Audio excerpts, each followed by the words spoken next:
They fire up the crowd before, during, and after the game at Arrowhead. I got the chance to hang out with the Chiefs Rumble. Make some noise. So tell us, when you guys got started with the Chiefs, how did that happen? Sure. So in 2009, it's actually kind of a funny story. I got an email completely out of the blue. It said, hey, do you want to start a drumline with the Chiefs? I thought it was actually just a spam message or something.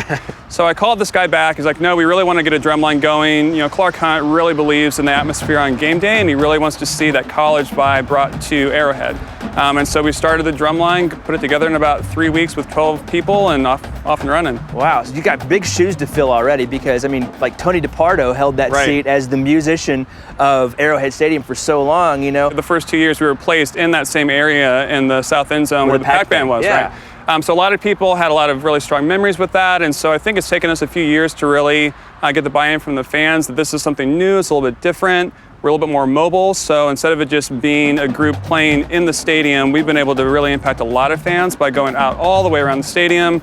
We get to play for people's tailgates. People ask us to come by all the time. They get to dance with us. They get to get really up close and personal, so that's been a really cool way to connect. There was a guy from Modern Family to stop by here last year? Yeah, Eric Stonestreet actually got a hold of the Chiefs and said, hey, I drum a little bit, I got this great new drum set. And so the idea kind of came together that he would play with us. And so Eric came out to a home game last year with some of his buddies. He strapped on a drum and did the full pregame parade all the way around Arrowhead, did the chop with us, down through the Hall of Honor.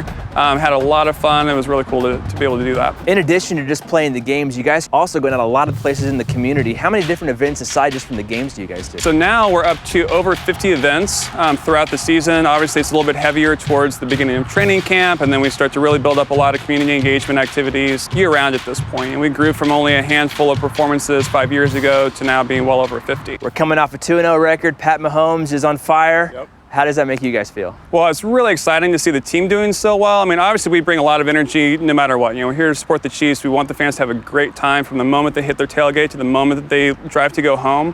But whenever the whole city is just a sea of red, everyone's talking about the Chiefs. You know, I hear about it from people at work. They're asking me about the drumline and how things are going to be at that first game day. And I know just from experience the last 10 years, it's going to be on fire. People are going to be really hyped up. It's going to be super loud out there, and we just have to be a part of that. Well, you heard him there talk. Kansas City, Kansas native Eric Stonestreet, who's on that hit show Modern Family, played with them in the past. In the next half hour, I'm from KCK. I'm going to flex my chops and try to hang as we get pumped up for the Chiefs home opener. Belinda?